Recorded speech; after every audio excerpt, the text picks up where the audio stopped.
প্রিয় ভাইয়েরা,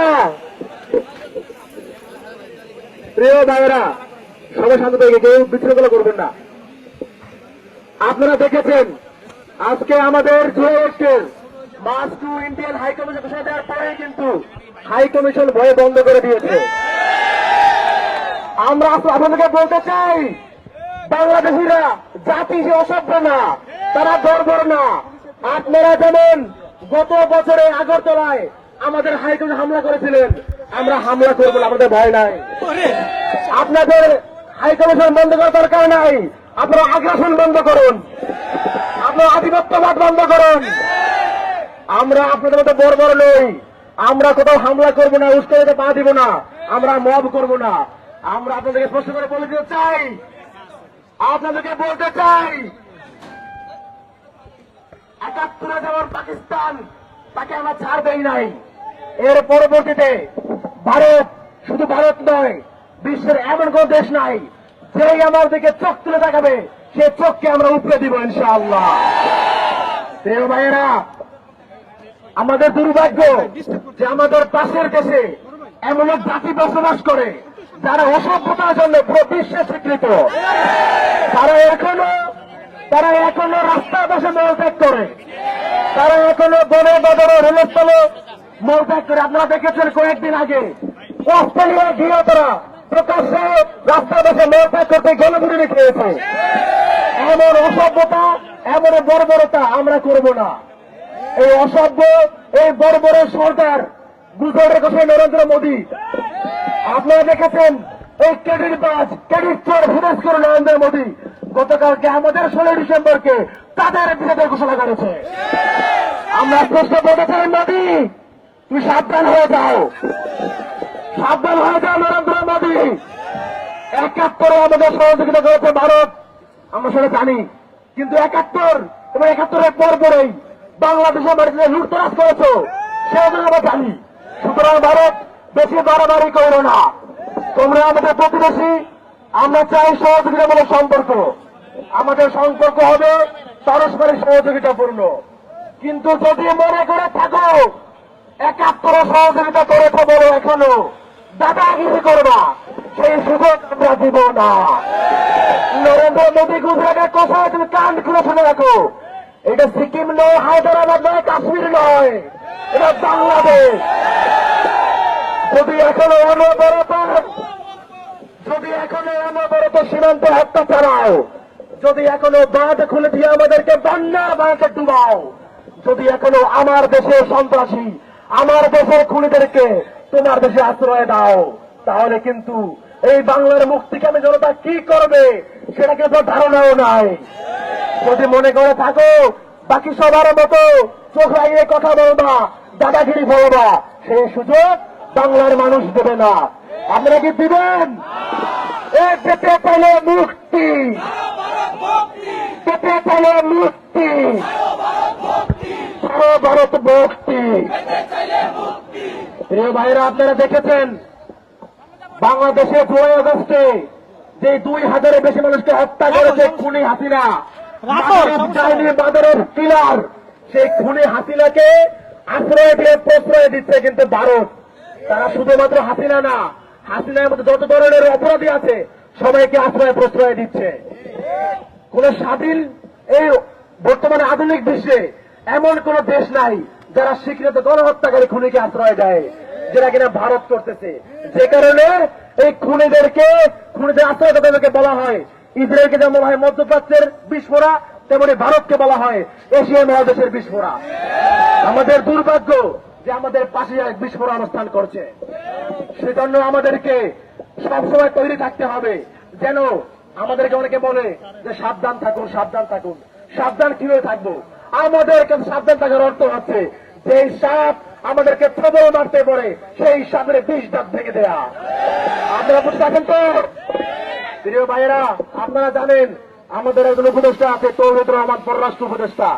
আজকে অ্যাক্সিডেন্ট হয়ে গিয়েছে, এখনো খুনিদেরকে দেশে ফিরিয়ে আনলে কোনো নাম নাই। আপনারা দেখতে পাচ্ছেন এখনো ডায়াবার উপদেষ্টা জাহাঙ্গীর দেশের ভেতরে এত অপরাধী ঘুরে বেড়াচ্ছে, অস্ত্র উদ্ধার হয় নাই, এখনো খুন সংঘটিত হচ্ছে। আমার ভাই হাদিকে হত্যার চেষ্টা করা হয়েছে, কিন্তু এখনো পর্যন্ত এই দায়াবার উপদেষ্টা, এই সুশীল ইন্টারিম একটা অপরাধে গ্রেফতার করতে পারে নাই। আমরা এটা ঘোষণা করে বলতে চাই, শুনে রাখো ইন্টারিম, তোমাদেরকে তোমাদের সুশীলতা দেখানোর জন্য 2000 বছর রক্ত বসানো হয় নাই।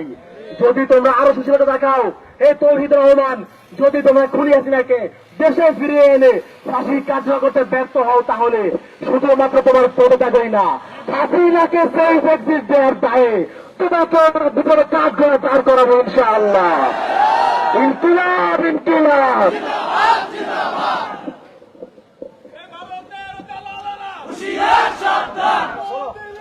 সম্মানিত সুধী,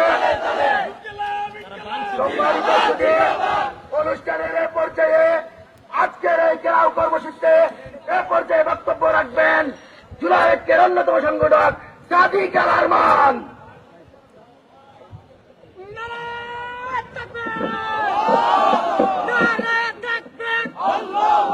সম্মানিত উপস্থিতি, আপনারা জানেন 2024 সালে ভারতীয় হেজিমনি, ভারতীয় আধিপত্যবাদ, তাদের আগ্রাসন, তাদের নির্যাতনের বিরুদ্ধে, আমাদের ভোট অধিকারকে হত্যা করে ভারতীয় ষড়যন্ত্রের বিরুদ্ধে, আমাদের দেশকে পরশ রাজ্য বানানোর ষড়যন্ত্রের প্রতিবাদে সামগ্রিকভাবে 2024 সালের জুলাই গণ অভ্যুত্থান সংঘটিত হয়েছে।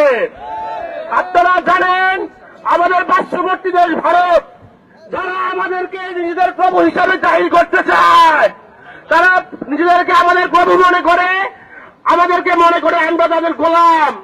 শোনো ভারত, আমরা তোমাদেরকে স্পষ্ট ভাষায় বলে দিতে চাই, আমরা ন্যায্যতার সম্পর্ক চাই, আমরা গোলামীর সম্পর্ক চাই না।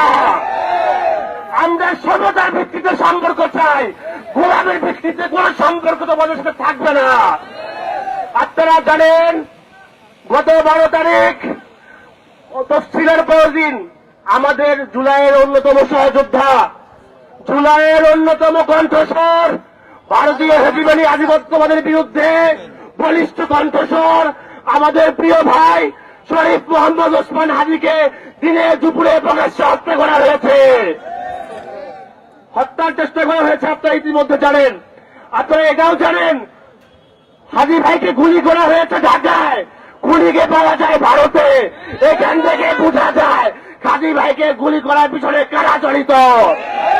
আমরা স্পষ্ট ভাষায় বলে দিতে চাই, যদি জুলাইয়ের শক্তিরা নিরাপদ না থাকে, যদি বাংলাদেশ নিরাপদ না থাকে, যদি আমাদের সহযোগীরা নিরাপদ না থাকে, আমরা কাউকে নিরাপদ থাকতে দিব না, আমরা কাউকে নিরাপদ থাকতে দিব না।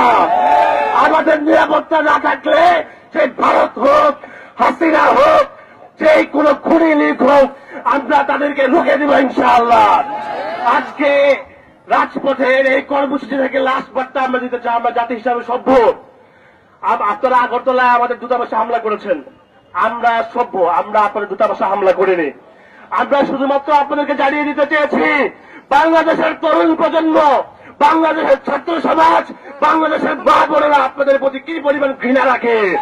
আপনারা এটা দেখে চান, আপনারা দাদাগিরি বন্ধ করুন, আগ্রাসন বন্ধ করুন, না হয় আপনাদের সেই পরিণতি হবে যেই পরিণতির কথা অন্যান্য মানুষ আপনাদেরকে হুঁশিয়ার করে দিচ্ছে।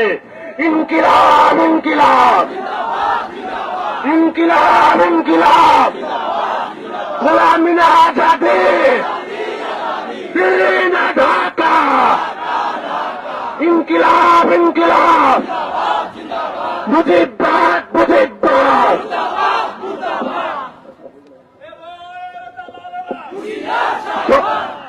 একটু সমাধান ভাইয়া ভাইয়া ঠিক আছে। সম্মানিত ছবি, আমরা কি দিল্লির আধিপত্যবাদকে প্রশ্রয় দিব?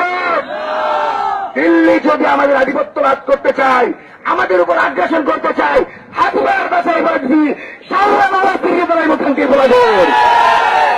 সম্মানিত ছবি, আধিপত্যবাদ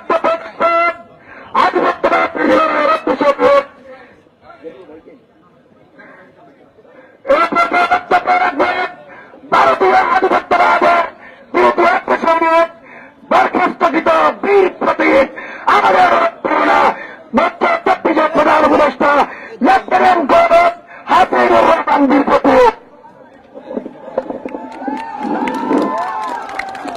বিসমিল্লাহির রহিম। এখন আর শান্ত থাকার সময় নাই, এখন আমাদের প্রতিশোধ নেওয়ার সময়। ভারত 54 বছর আমাদের শোষণ করছে, এখন আমাদের পালা। আমাদের শত্রু ভারতের, আমাদের প্রতিবেশী বাংলা, পশ্চিমবঙ্গ, আসাম, ত্রিপুরা নয়। এরা আমাদের স্বাধীনতা সাহায্য করেছে। আমাদের শত্রু দিল্লি, আমাদের শত্রু আমাদের শত্রু আওয়ামী লীগ। আমাদের ভাই হাদি আজকের খুব সংকটময় সমস্যায়, এর জন্য দায়ী কে? আমাদের আওয়ামী লীগ, ভারত। এই ভারতকে আমরা শিক্ষা দিব, ভারতের সীমান্ত পরিবর্তন করে দিব। ভারতের ভৌগোলিক অবস্থান থাকবে না। আমরা ন্যায্যতা ভিত্তি চাই। আমি সিরাজউদ্দৌলার বাংলা চাই। আমরা ওইভাবে বসবাস করবো, গর্বের সহিত বসবাস করব। আমরা অন্যের পিছনে লাগবো না, কারো ক্ষতিও করব না, সমমর্যাদায় বসবাস করব। চোখে চোখ রেখে কথা বলবো। আমাদেরকে যে 54 বছর যে যুদ্ধের ভয় দেখাইছেন, আমরা সেটা ভয় পাই না। আমরা সাহসী জাতি, আমরা কখনো পরদিন ছিলাম না। পাকিস্তান আরো আমরা পরদিন ছিলাম না। আমাদের শিখাইছেন আমরা পরদিন ছিলাম। আমরা সবসময় স্বাধীন ছিলাম। আমাদের এই 16 ডিসেম্বরটা ছিনিয়ে নিছেন। ইনশাআল্লাহ আমাদের 5ই আগস্ট আছে। 5ই আগস্ট আমাকে চিনিয়েছে। ভারত আমাদের একমাত্র শত্রু। এটাই আমার দেশ প্রেম, এটাই আমার ভালোবাসা। আমি আমার বাচ্চাকে শিখাবো, আপনারাও শিখাবেন, মাদ্রাসার শিক্ষকরা শিখাবেন ছাত্রদের। ভারতই আমাদের একমাত্র শত্রু, আমৃত্য শত্রু। আমরা প্রতিশোধ নিব প্রতিটা রক্তের বদলার, ইনশাআল্লাহ।